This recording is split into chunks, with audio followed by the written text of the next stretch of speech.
A paz do Senhor, irmãos, do nosso canal no YouTube. Estamos aqui para mais uma gravação de mais uma aula de escola dominical.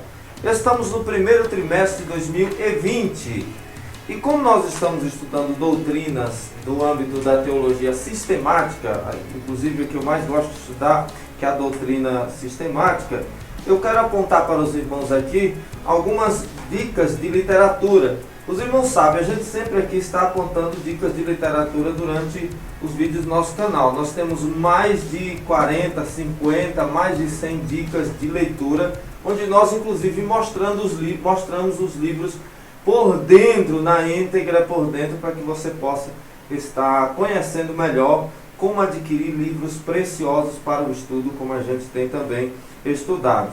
Esses livros que eu vou te mostrar é teologia sistemática no âmbito pentecostal e arminiano, nossa teologia, e que é utilizado para a confissão de fé das Assembleias de Deus, assim como também é utilizado pelos autores das escolas bíblicas, das lições dominicais. Uma teologia que eu quero apresentar para você é Conhecendo as Doutrinas da Bíblia, do pastor Mike Pillman, o judeu escocês, que traz aqui uma bela introdução à teologia sistemática. Mais de 230 mil exemplares vendidos. Foi a primeira teologia que li e é uma teologia que eu acho tão esplêndida que já li novamente. É maravilhoso, né? A teologia também que eu quero apresentar a você, e o autor se baseou mais nessa para estar ensinando, trazendo essa lição dominical, é a teologia sistemática, uma perspectiva pentecostal, editado por Stanley Orton. Junta ela com aquela, tem agora nova capa, né? Junta ela com a Bíblia de Estudo Pentecostal, você vai ver que maravilha que é essa teologia sistemática, porque é o mesmo autor, o editor-chefe da Bíblia de Estudo Pentecostal, é o Dr. Stanley Orton, Teologia Sistemática Pentecostal. A outra que eu vou apresentar para vocês é da editora Vida Acadêmica e a Teologia Sistemática, com mais de 1000 páginas. A de Mike Pillman tem 400 e poucas páginas. A do Stanley Orton tem 808 páginas. E esta aqui tem 1208 páginas. Teologia Sistemática, também numa perspectiva pentecostal, de J. Rodman Williams. É esta maravilhosa teologia sistemática aqui. Aliás, sobre o Logos Divino, ele faz um trabalho excelente sobre a encarnação de Cristo, que é o tema, um dos temas que vai ser estudado hoje na nossa lição dominical. Teologia sistemática, que nós estamos dando dica para vocês aqui, são esses aqui. Se inscreve no canal, dá o teu joinha, compartilhe-nos com outros, vem para o nosso grupo do Telegram que está aí na descrição do vídeo, ok? Vamos então à nossa lição dominical. Estamos na lição de número 12, já estamos chegando ao final deste trimestre. O próximo trimestre nós vamos estudar sobre a eleição da igreja, que é um tema soteriológico. Estudamos muito soteriologia nesta primeira lição, essa revista desse primeiro trimestre de 2020, A Raça Humana, Origem, Queda e Redenção, pelo Dr. Cláudio Honor de Andrade. A lição de número 12, que é a lição de hoje, será ministrada ainda no dia 22 de março de 2020. Você tem até lá para estar vendo juntamente conosco aqui no nosso canal, pegando subsídio, auxílio para você, professor.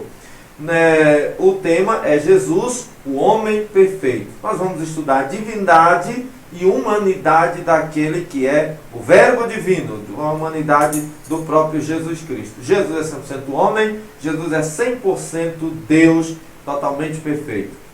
O texto áureo da nossa lição se encontra em Lucas capítulo 2, versículo de número 52, que diz assim: E crescia Jesus em sabedoria e em estatura e em graça para com Deus e os homens. Lucas capítulo de número 2, versículo de número 52.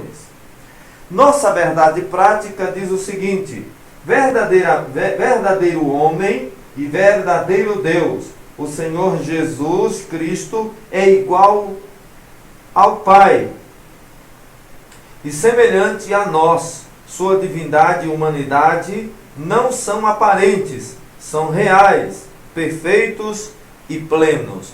Essa é a nossa verdade prática da nossa lição de hoje. Nós ainda temos aqui alguma coisa para dizermos, que é sobre os nossos objetivos. Nosso objetivo geral é clarificar que o Senhor Jesus Cristo é igual ao Pai e semelhante a nós, ou seja, divino e humano. Cada tópico também tem um objetivo. Os objetivos específicos no primeiro tópico, expor a divindade de Jesus. No segundo tópico, explicar a humanidade de Jesus. E no terceiro tópico, assinalar a perfeição de Jesus. Essa lição de hoje vai tirar algumas crenças, com o contrário, algumas crenças que existem no mundo hoje. Existem muitas seitas aí pregando vários tipos de heresias contrárias à natureza de Jesus, negando que Jesus veio em carne, o espírito do anticristo mesmo que está operando no mundo. Comentário e introdução. Nossa lição também tem um ponto central que diz: o Senhor Jesus Cristo é verdadeiro homem e verdadeiro Deus. O Senhor Jesus Cristo não foi verdadeiro homem, verdadeiro Deus. O Senhor Jesus Cristo é verdadeiro homem e verdadeiro Deus. Que isso fique bastante claro.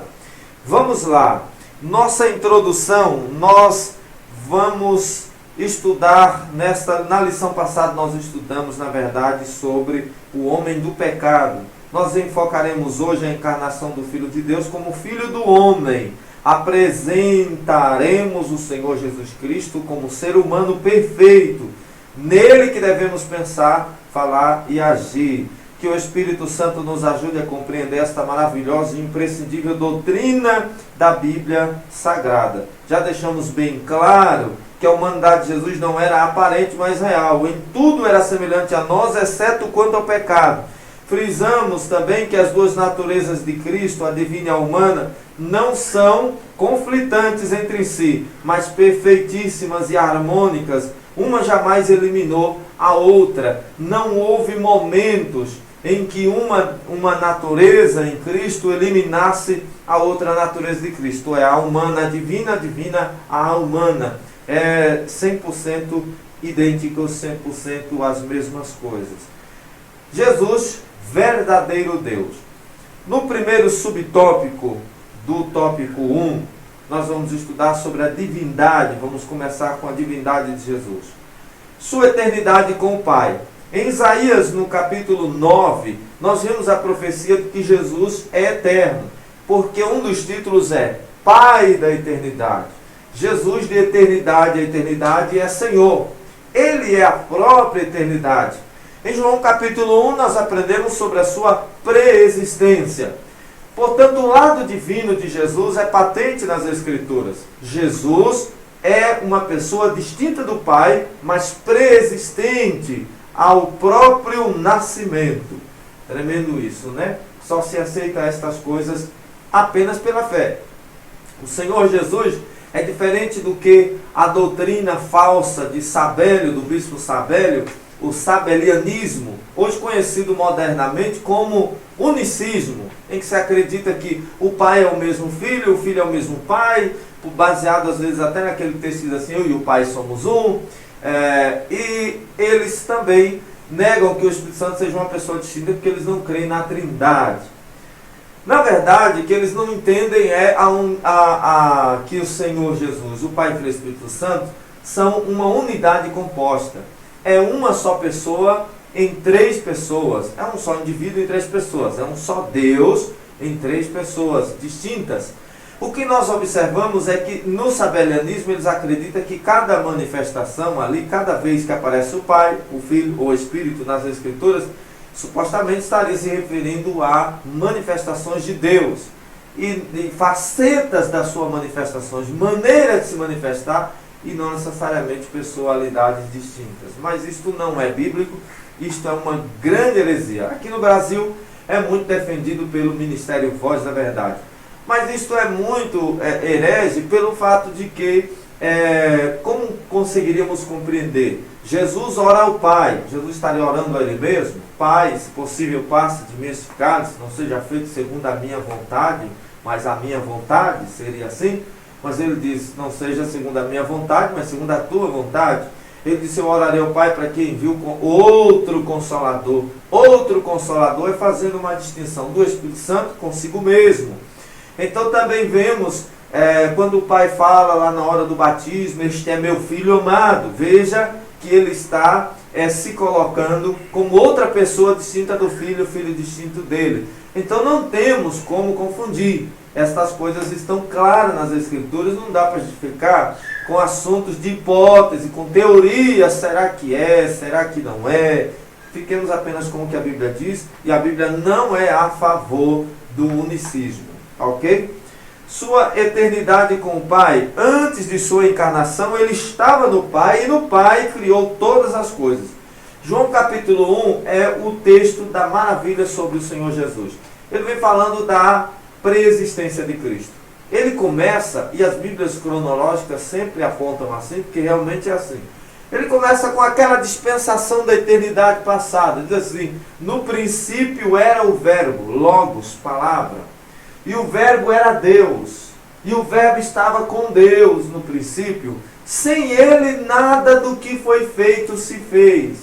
Isto é bem interessante analisarmos, porque a Bíblia está dizendo, João está tendo uma revelação magnífica da preexistência de Cristo. Ele está dizendo que Jesus é o único que existia antes mesmo de existir. Jesus é o único que existia antes mesmo de nascer. Lá na eternidade passada ele já existia. E quem ele era na eternidade passada? Deus fez todas as coisas pelo poder da palavra. Quando Deus pronunciava haja, o Senhor Jesus era o verbo executor, que trazia à existência todas as coisas. Glórias a Deus. Quando o Pai disse haja luz, ele é a mão que tocou o receptor de luz, o interruptor da luz. Mas o Senhor Jesus é o único que fez com que houvesse luz. Por meio do Filho, o Pai sempre operou. Por meio de Cristo, o Pai sempre operou. Não tem essa ideia de que o Pai opera hoje por meio do Filho, mas antes não era assim, antes era só o Pai. Não há distinção, a Trindade é Deus e ponto. Eles nunca estiveram divididos entre eles. Todo o tempo, o Pai sempre operou por meio do Filho. Até mesmo na criação, até mesmo para criar os anjos. E eu aponto aqui o que a revista também coloca aqui, o autor nos faz lembrar de Provérbios, no capítulo 8 de Provérbios. É magnífico. Você está com a Bíblia aí? Abra sua Bíblia aí, no capítulo 8 de Provérbios. O texto sagrado do capítulo 8 de Provérbios diz assim: acompanhe comigo aí. A gente sente, aprende de Deus quando a gente fala desse tipo de assunto. Provérbios capítulo 8, versículo de número 22. Vamos ler a partir do versículo de número 22, assim: o Senhor me possuiu no princípio. Você lembra da palavra no princípio? Lá de Gênesis 1, lá de João capítulo 1, repete, porque se trata do Filho. Veja só: o Senhor me possuiu no princípio de seus caminhos, e antes de suas obras mais antigas. O que ele diz? No princípio era o Verbo, né? Estava com Deus. Desde a eternidade fui ungida, desde o princípio, antes do começo da terra, muito antes que os montes fossem firmados, antes dos outeiros, eu fui gerado. Jesus é gerado pelo Pai. Antes, ainda ele não tinha feito a terra, nem os campos, nem sequer o princípio do pó do mundo. Ele não é criado, é gerado. Quando ele preparava os céus, aí estava eu. Quando compassava ao redor a face do abismo, quando firmava as nuvens de cima, quando fortificava as fontes do abismo, quando punha ao mar o seu termo, para que as águas não trespassassem a seu mando, quando compunha os fundamentos da terra, então eu estava com ele, e era seu aluno, e era a cada dia suas delícias, folgando perante ele em todo o tempo, folgando no seu mundo habitável, e achando as minhas delícias com os filhos dos homens. Aí você veja o texto daqui, de Provérbios 8, mencionando as ações do verbo antes da criação. Nós não vamos discorrer texto a texto por causa da nossa revista, mas dá uma meditada aí, utiliza direitinho, você vai entender, principalmente tipologicamente, o texto de Provérbios, capítulo de número 8. Então, suas atividades são eternas, lindamente descritas aí nesse capítulo 8 de Provérbios. Seus atributos, grandezas e perfeições. Jesus Cristo é a fonte da vida, logo ele tem vida em si mesmo. Em Hebreus, capítulo 11, versículo 3, diz que pela fé entendemos que os mundos foram criados pelo poder da palavra. Foi o Logos que trouxe à existência todas as coisas. Seus atributos, grandezas e perfeições, é interessante, aparecem nas Escrituras exatamente como os atributos, grandezas e perfeições do Pai. Isto é sua perfeição como divino. Ele tem vida em si mesmo, ele é autoexistente, sendo Deus, de Deus, é imutável. Ele é onipresente, ele é onisciente como o Pai, ele sabe todas as coisas, glória a Deus. Sua onipotência não pode ser ignorada, porque todo o poder nos céus, ele tem todo o poder nos céus e na terra, acha-se tudo isso em suas mãos. Glória ao Filho. Quando ele veio, ele esvaziou-se de si mesmo, tomando a forma humana. Mas quando ele veio, ele esvaziou-se da sua glória. Mas ele não esvaziou-se da sua divindade. Aí tem alguns que querem argumentar que quando ele veio, ele deixa de ser Deus. Alguns dizem assim: Satanás só pôde tentar Jesus lá no deserto porque Jesus abriu mão do seu lado divino. Não é verdade. Jesus nunca deixou de ser divino. Ele é 100% Deus, 100% homem. Não tem uma afirmativa bíblica para dizer que ele deixou de ser divino. Jesus nunca deixou de ser 100% Deus, 100% homem. Então não podes dizer isso. Então veja só, ele abriu mão foi da sua glória, da sua majestade. Lá em Hebreus diz que antes ele era coroado de glória, agora porém é coroado de honra. Filipenses capítulo 2, tem um texto que nós utilizamos, até o comentarista coloca aí na sua lição.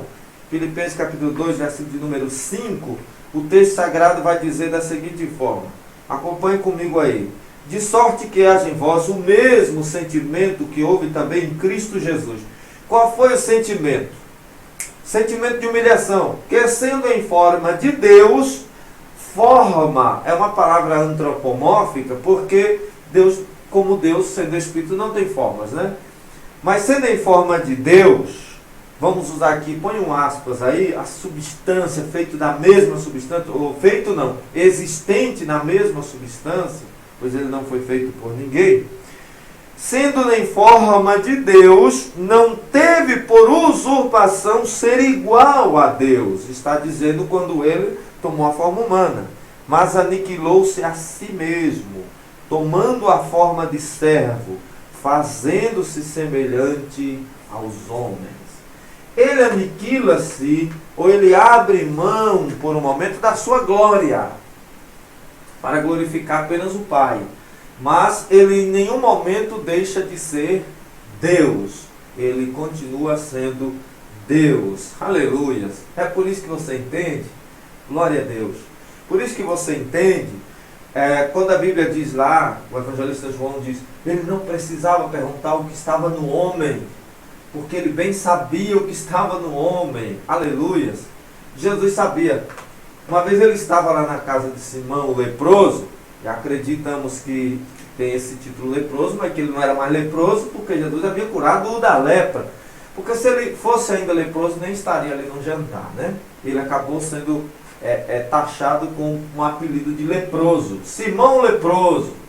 Quando Jesus ali estava ali sentado, ele reclinado, né? Que não existia esse negócio de mesa, cadeira, irmão, é coisa nova, né? O pessoal tem um negócio de dizer que Jesus tinha casa na praia, esse negócio de mesa e cadeira é coisa nova, tá? Mas no tempo de Jesus não era assim. Você ficar reclinado à mesa, geralmente sobre o braço esquerdo, para alimentar-se com a mão direita. Reclinado à mesa. E ali a Bíblia diz que uma mulher pecadora veio, né? Não confundir com Maria, irmã de Marta e Lázaro, tá? Veio, e tem gente que confunde, né? E ungiu os pés de Jesus. Jesus foi ungido mais de uma vez. Ele estava reclinado à mesa e ela veio por trás e fez aquele ato de adoração. E alguém, Simão só pensou, hein? O fariseu quer dizer santo, né? Separado, o santão, ficou olhando assim e pensando, se este fosse profeta, pode estar nem vendo os meus lábios aqui, estou pensando, se este fosse mesmo profeta, saberia que esta mulher é uma pecadora. O sujeito foi curado de lepra, mas está duvidando de quem ele curou, né? Incrível. E que nós não somos muito diferentes de Simão, não, viu? Aí o que acontece? Jesus vai dizer assim, eu tenho uma coisa para te dizer. Aí você conhece o texto, sabe que ele conta lá uma parábola, né?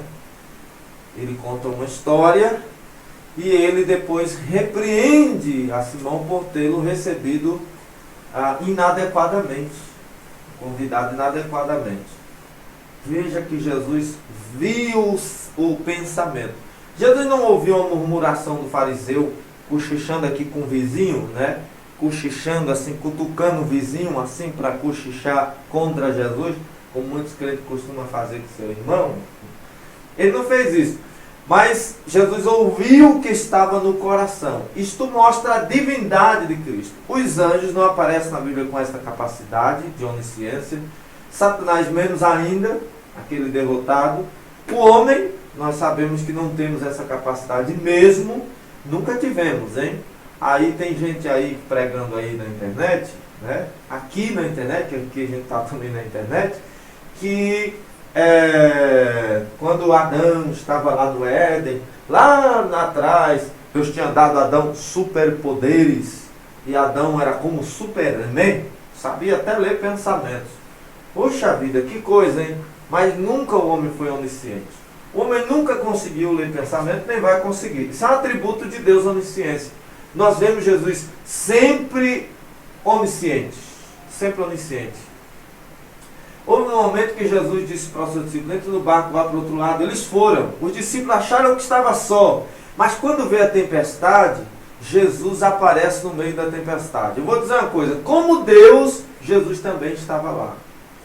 Ele sempre, sempre e sempre foi Deus em todas as coisas, completamente divino. Vamos continuar aqui a nossa lição. Então ele esvaziou-se e foi da sua glória, nunca da sua divindade. Não pregue que ele se esvaziou de ser Deus. Conforme podemos atestar pelos versículos já mencionados, o Senhor Jesus em seu ministério terreno fazia uso de seus atributos divinos sempre que necessário. Não era em todo momento. Quando ele foi tentado, por exemplo, por Satanás no deserto, ele não foi tentado como Deus. Ele foi tentado na sua natureza humana, como homem. Como homem. E ele não foi tentado porque ele tinha a probabilidade de pecar, porque o pecado original não alcançou Jesus. Exatamente. O pecado original de Maria, de Adão, que estava também em Maria, está hoje em nós, não alcançou Jesus. Jesus não alcançou uma depravação vinda do pecado original, como alguns querem afirmar. Agora o que acontece? Quando Satanás veio para tentá-lo, não tentou como Deus. Foi Tiago que escreveu dizendo, ninguém sendo tentado, diga de Deus sou tentado. Porque Deus não pode ser tentado pelo mal, nem a ninguém tenta. Então em momento algum, Jesus foi tentado como Deus. Mas foi tentado na sua humanidade. Vamos lá que a gente já está concluindo aqui. Em sua oração sacerdotal, ele reivindica junto ao Pai, não a sua divindade, mas a glória que desde a mais remota eternidade desfrutara no perfeitíssimo e infinito círculo da santidade da Santíssima Trindade. Seus discípulos sabiam que ele era e é Deus, mas até chegar aí, teve muito momento que eles não sabiam. Agora seja franco comigo, se você e eu estivéssemos lá junto dele, como disse Pedro, vimos a sua glória. Se nós estivéssemos lá vendo ele lá no passado, e nós vamos ter momentos ainda melhores, né?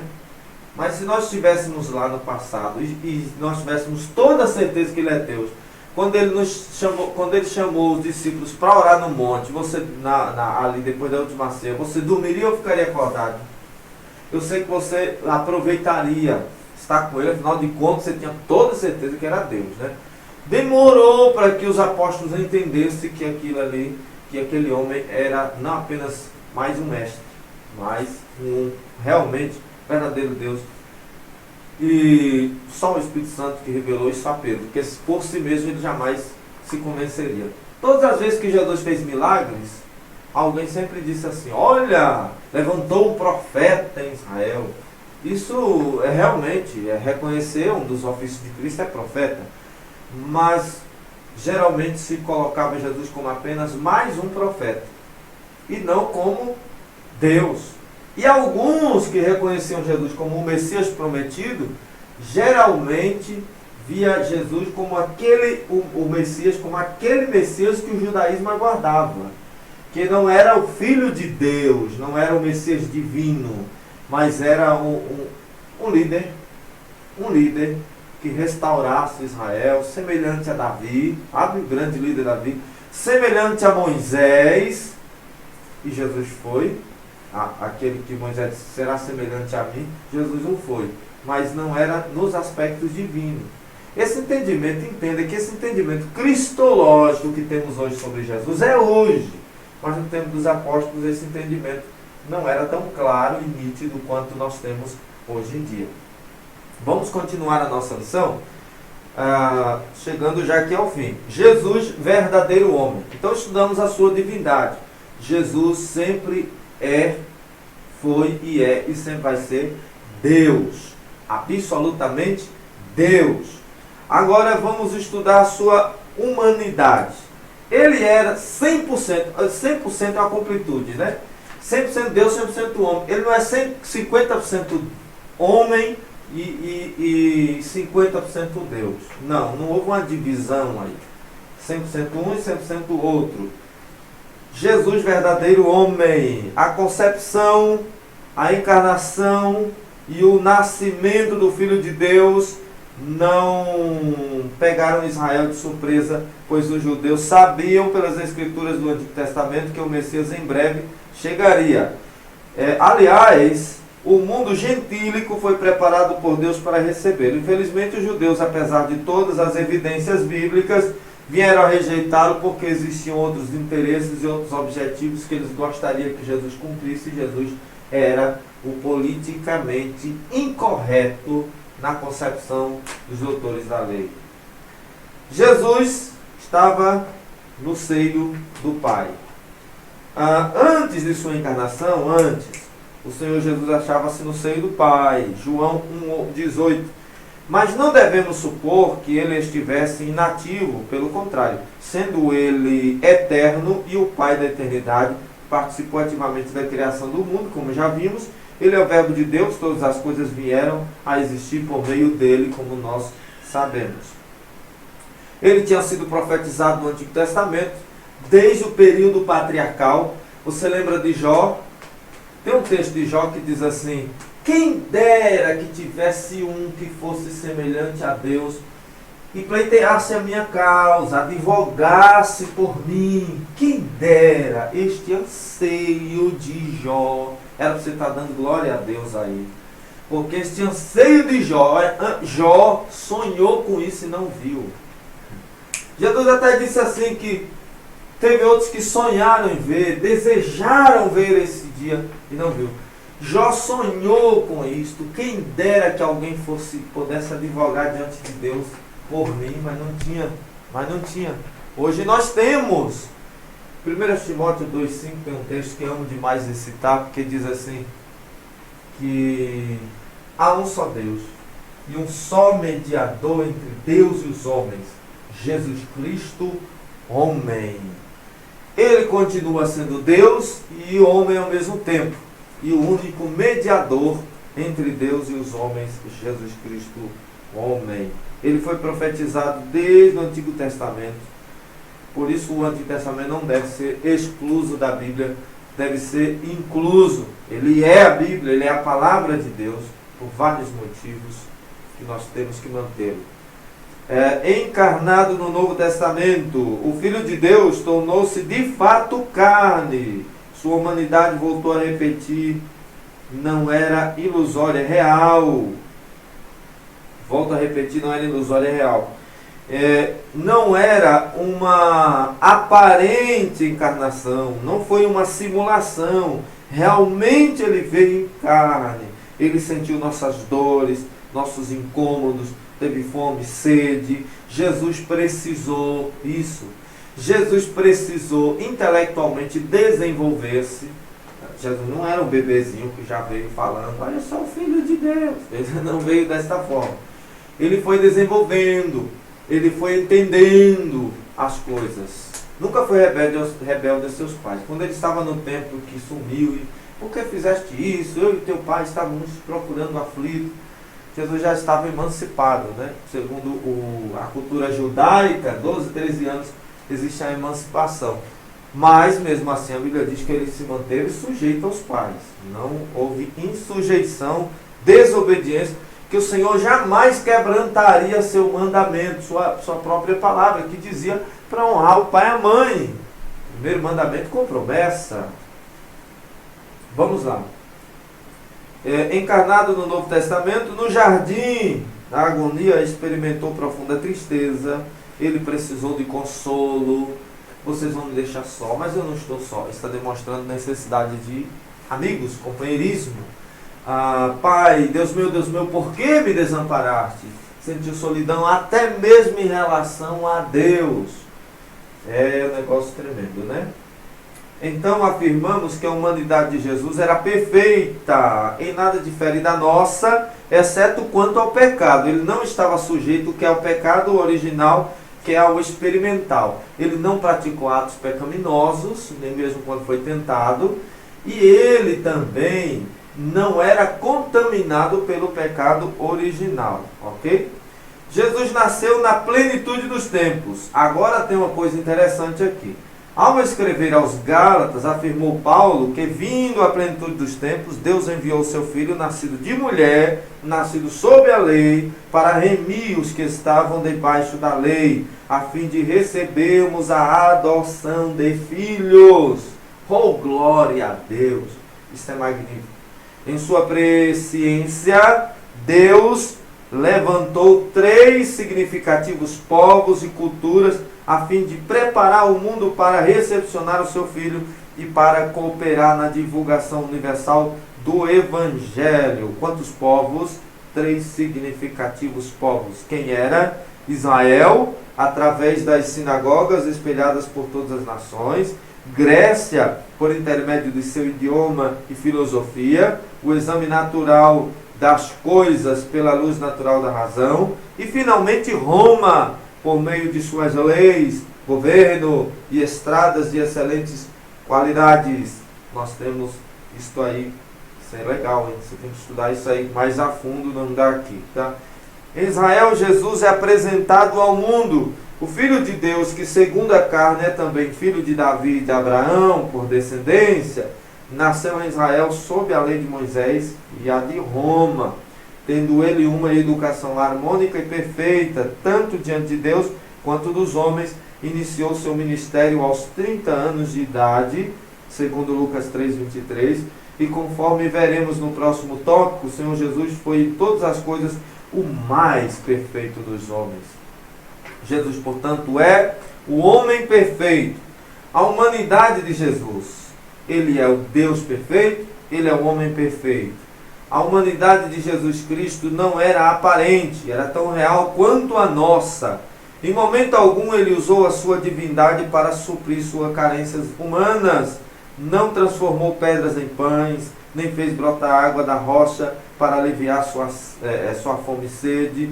Todo milagre que ele realizou foi em favor dos que o procuravam. O Senhor Jesus era um homem de dores, experimentado nos sofrimentos humanos, nosso perfeito sumo sacerdote, ele não cumpriu a vontade. Olha, isso é interessante, hein? Ele estava com fome, Satanás ofereceu para transformar a pedra em pães. Você pode dizer assim, poderia, né? Estava com fome, mas não o fez. Por que ele não o fez? Porque ele não cumpria a vontade de si mesmo, aqui em forma humana. Ele não, mesmo sendo divino, ele não cumpria a vontade de si mesmo, ele não cumpria a vontade dos outros, no que diz respeito a qualquer coisa que interferisse na sua carreira, vontade dos outros, que tenho eu contigo, mulher, ainda não é chegada a minha hora. Lembra? Caná da Galileia.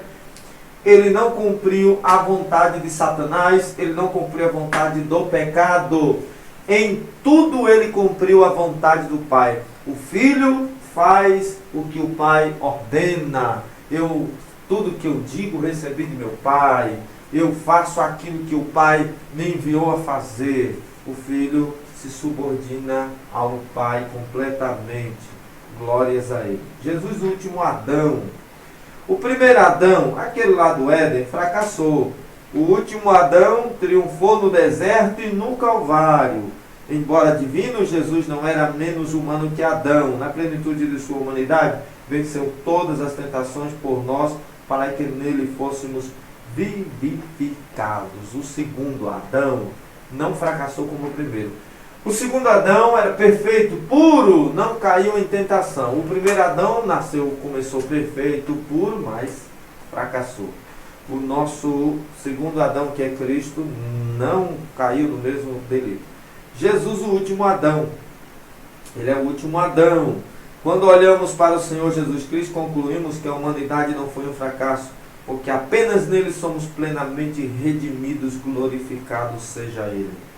A perfeição espiritual e moral de Jesus. Como já frisamos, o Senhor Jesus, embora dotado de uma natureza humana igual à nossa, jamais esteve sujeito ao pecado original, nem ao pecado experimental. Eis o que escreveu o autor da Epístola aos Hebreus: porque nos convinha tal sumo sacerdote, santo, inocente, imaculado, separado dos pecadores e feito mais sublime do que os céus, tanto no falar quanto no agir. Jesus era perfeito, nenhum dolo ou engano achava-se em seus lábios. Ele era perfeitíssimo em todas as coisas.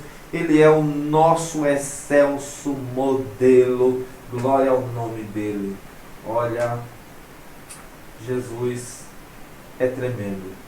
A gente fica imaginando como teria sido conviver com quem nunca erra.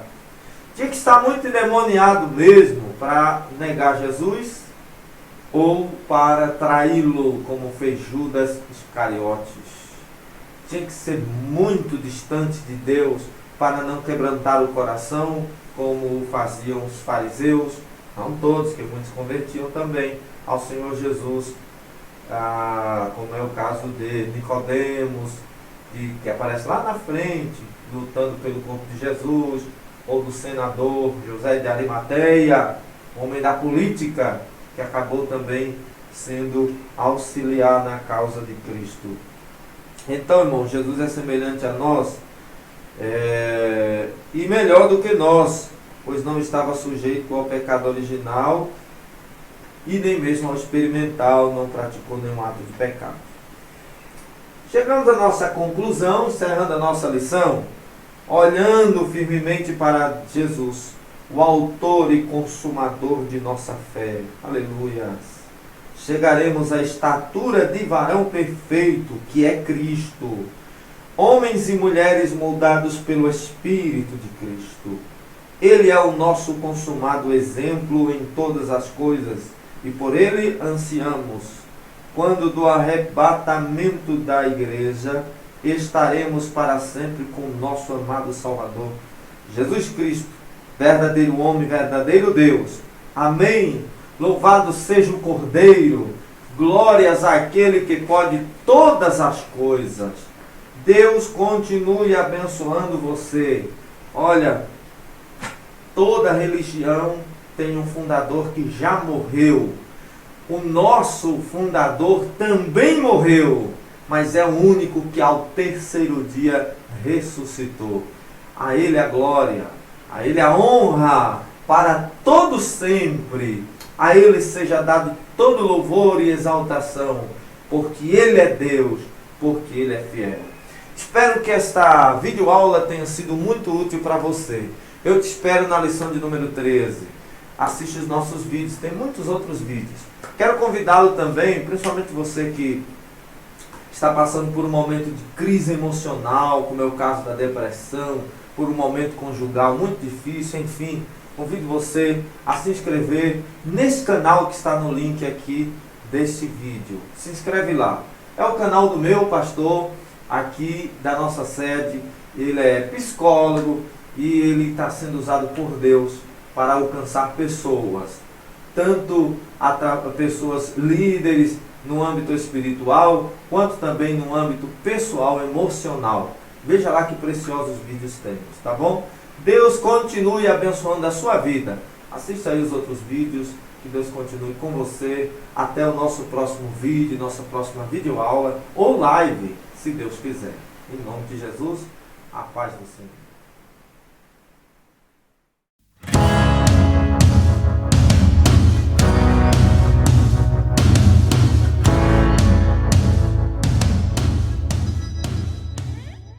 A paz do Senhor, meu querido irmão, tudo bem? Você que está chegando agora no nosso canal, ainda não é inscrito, se inscreve aí no nosso canal. Este canal é pentecostal. Ele tem a finalidade de estar propagando o Evangelho. Tem a finalidade de também trazer dicas de literatura de âmbito pentecostal. E não apenas neste, pois temos também um vasto material teológico lançado em nosso país, graças a Deus. Mas em primeiro lugar, sempre pentecostal. Estamos aqui sempre aprendendo. Temos aulas de escola dominical, pré-aulas, dicas para professores e alunos. Temos aqui também pregações, ministrações. Temos lives em que nós trabalhamos com Tira Dúvida. Temos entrevista. Temos dicas de leitura, de literatura teológica, mostrando os materiais na íntegra, por dentro. Este aqui é um canal que realmente você estava procurando. Então, se você chegou agora, não conhece o nosso canal, se inscreve aí nesse canal, dá um joinha, porque estaremos sempre aqui. Temos um grupo no WhatsApp, estamos nas redes sociais. Se quiser entrar em contato conosco, é só dizer. Se precisar de dica de bons livros, também te direcionamos com quais melhores sites e vendedores adquirir. Deus abençoe vocês. Esse é o trabalho do nosso canal. Continue conosco, que Deus continue te abençoando. Compartilha com os teus amigos. Muitos outros precisam ser edificados também. E o melhor de tudo, não vai te custar nada. Deus te abençoe.